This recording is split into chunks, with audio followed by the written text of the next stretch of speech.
Travel is more than just ticking off countries. It's about the people, the culture, the food, the moments. I'm Pippa Hudson, and on Wonder the World, I invite you to join me every week as we explore destinations both near and far, with the help of fellow adventurers who share their unique travel stories. Listen to my podcast wherever you get them. Burning questions. Insightful answers. Listener's Choice. With Clement Manyathela. So our Listener's Choice feature is all about you as our listener telling us the choice of topic you want us to discuss on the show. So this is an opportunity for you to co-curate the content of the show with us. We created this feature from the first day I started doing this show 5 years ago. And we said we're going to give you an opportunity to send us an email on cm@702.co.za to suggest topics for us that we haven't spoken about, or topics that maybe you still don't understand and you want us to bring maybe a minister or a DG or an expert to come and explain things more. Or maybe you want to suggest topics that we've never even touched on the show.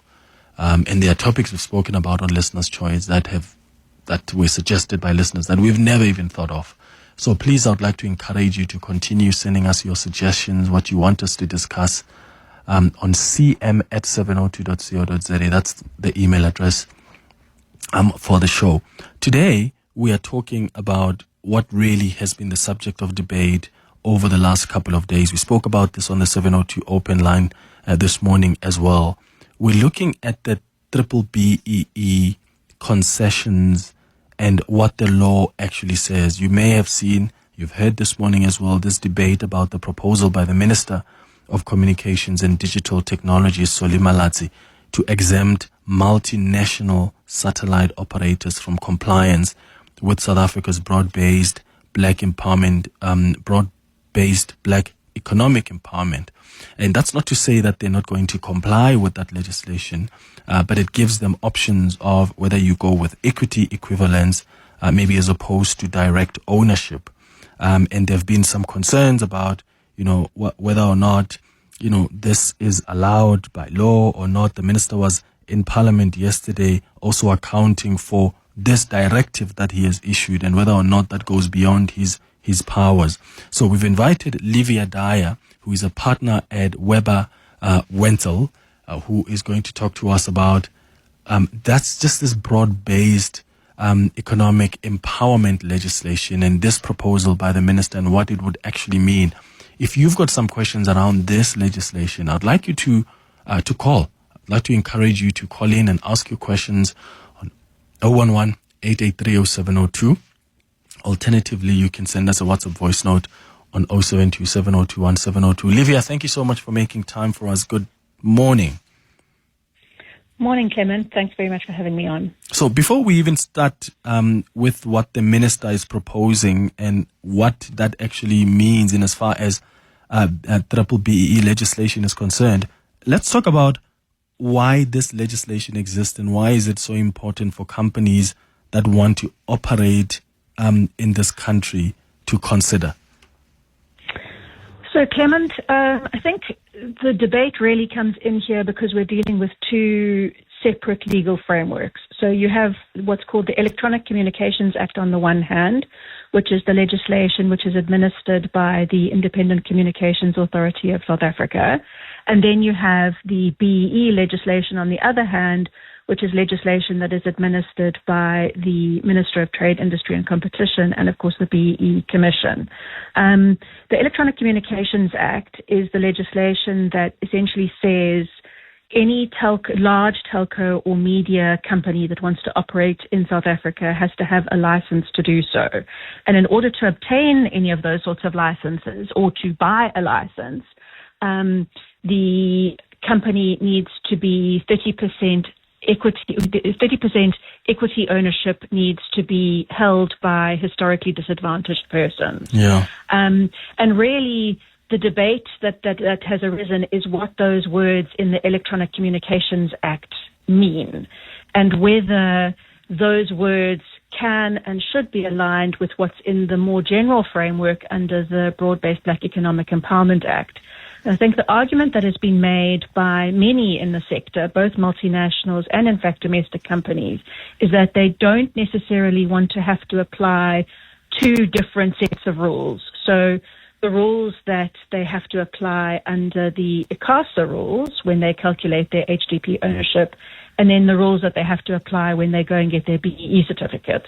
A lot of companies have said, look, can we not just apply the same set of principles, being the BEE principles?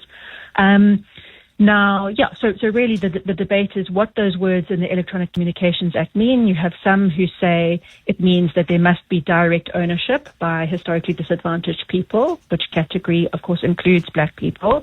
And then there are others who say, well, that could potentially include all of the other types of ownership and deemed ownership, which is permitted under the broader BEE framework. Obviously, we all understand the reasons why it's important to increase ownership by historically disadvantaged people and black people in all the sectors of the economy. And I think it's just the debate really is, well, what is the best way to do that? And should we be offering alternatives specifically to multinationals, who are really the only people who are eligible to have these sorts of equity equivalent investment programs? So as it stands now with our BBBEE legislation, are there two options that are available for the multinational companies to either go for direct ownership, where you pick a Clement or Livia or anybody else and you say, here are historically disadvantaged people, here is 30% that they will own, and the other option of equity equivalence, where the value of that 30% then is seen in the work the company does for the community, for the historically disadvantaged communities. As it stands now, are those two options available? So those options are available to many operating in the ICT sector and in many other sectors. They're not available to people who need to hold licenses to provide telecommunication services or media services. And the reason that they're not available to people that have to hold licenses is because ICASA's rules say something different from the general BEE framework. But people who don't need licenses and people who operate in the ICT sector, they can, in order to get the points that they are looking to get on their BEE certificates, and of course because they presumably think it's the right thing to do, they are able to apply to participate in an equity equivalent investment program as opposed to selling shares in their businesses in South Africa, so as opposed to having direct ownership. Now, those equity equivalent programs operate in many sectors. Outside of the financial services sector, only multinational corporations are allowed to put them in place. They have to be approved by the Minister of Trade, Industry and Competition. It's quite a long and lengthy process to get approval to have one of these programs. The types of companies that have put these programs in place in order to score points on their BEE certificates and just for more generally to be good corporate citizens include companies like Microsoft, which last year put in place their second equity equivalent investment program for just over R1 billion. You've got the automotive sector, which has a R6 billion transformation fund. You have Amazon Web Services, JP Morgan, Citibank, and similar companies. So these equity equivalent programs definitely do exist. They're permissible under the BEE framework. It's just a question as to whether they should be permitted specifically for companies that have to hold licenses. Mm-hmm. Okay. How is the process even seamless, like the process to become BBBEE compliant?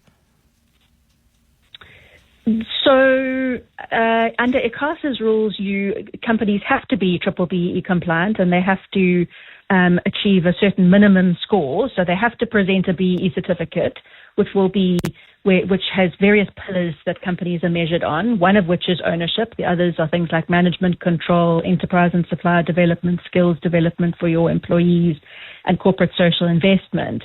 So they will have to get their BEE certificate, which is prepared in line with the principles in the BEE codes, including if they have one of these equity equivalent investment programs, the points that they get for ownership would be because of their the extent of their monetary investment. But then when it comes to ICASA's rules, they're required to show something different. So essentially the number that appears on their BE certificate might not be relevant and sufficient for ICASA's purposes. Okay. Okay. 011-883-0702. I've got some questions coming from our listeners that I'll get to in a moment. 072-702-1702 is the WhatsApp line to which you can send those questions. One of the questions, I've had this question as well myself, Livia, and I don't know if you're able to respond to it. If the BBBEE legislation already allows and gives those two options, then why is this directive by the minister then necessary? So ICASA, so the communications regulator, has made rules as it's entitled to do. So it's made regulations in 2021 under the Electronic Communications Act. And those regulations say that that where somebody is looking to comply with this 30% HDP ownership requirement, they have to apply certain principles in calculating that 30% HDP ownership. And essentially what those regulations say is that you can't use all of the various principles that are provided for under the BE framework. So under the ICT sector code, which is the BEE code, which is relevant in this sector. And so there is this debate about what exactly is permitted and whether ICASA should change its regulations or is allowed to change its regulations to allow for all of those principles. The EIP principle, equity equivalent investment programs, is really actually only one of them. There are other ways that people can get points for ownership on their BE certificates without actually giving up equity. So there's things like, sale of assets or continuing consequences, which is sometimes referred to as the once empowered, always empowered principle, where you continue to recognize ownership by black people even after your black shareholders have exited. So I think that the point that you've made is exactly the nub of the whole thing. Should we really just be applying one system? Would that be the right thing to do? Or is it appropriate to have different and probably what most would consider more onerous requirements, specifically in the ICT sector for particular types of licensed entities? Okay. I've got a question here about BBBEE compliance. Who is exempt from BBBEE compliance requirements? Is this something that only affects the big businesses? In this case, we're talking about these multinationals. Yes, these are people coming to operate in this country, but who is exempt? So no one's exempt. The BBBEE legislation applies to everybody. No matter how big or small your business is. So unless you operate in a particular sector which is governed under sector-specific legislation, like the Electronic Communications Act, nobody has to go and get a BE certificate. But very often companies are commercially incentivized to go and get BE certificates because their customers demand that they do because of the impact on the customer's own BE certificates. So nobody has to go and get a BE certificate, but the reason that licensees in the telco and media space have to get certificates is because their own legislation that applies to them that they get their licenses under says they have to. But for more broadly speaking, smaller companies, so companies that have annual revenues below 10 million rand, don't have to go and get BE certificates. They have a deemed status under the BE framework.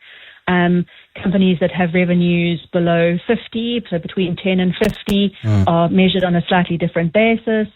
And all other companies, if they choose to get a BE certificate or they're required under some other law, like the Electronic Communications Act, to get a BE certificate, will have to apply the general rules. So, that's essentially how it works. Yeah. Okay, let's go to some calls now and some WhatsApp voice notes. 23 minutes after 11. Burning questions. Insightful answers. Listener's choice. With Clement Manyathela. Hi, Clement. Can I suggest that maybe not this week, but when you have time, to invite companies that have done equity equivalence? Because Equity equivalence, it is not as easy as it sounds. It's onerous. It takes time for the DTIT to, approve some of the things. So maybe let's just hear from companies that have implemented this to find out what it really means in practice. Thank you. That's Jose from Midrand. Thank you so much for that. Livia, in your experience, from what you've observed, is it onerous? Is it difficult to comply with equity equivalence? The monetary investment that companies have made in putting these equity equivalent investment programs in place is very significant. They are not that easy to get through the Department of Trade, Industry and Competition. The process to get them approved, it's not just like you apply and it's a tick box exercise. It's extensive. So I would agree with the caller that it is quite an onerous process. There's a lot of reporting requirements as well. And I think, the programs typically, they can focus on a couple of things. Typically, they focus on enterprise and supplier development.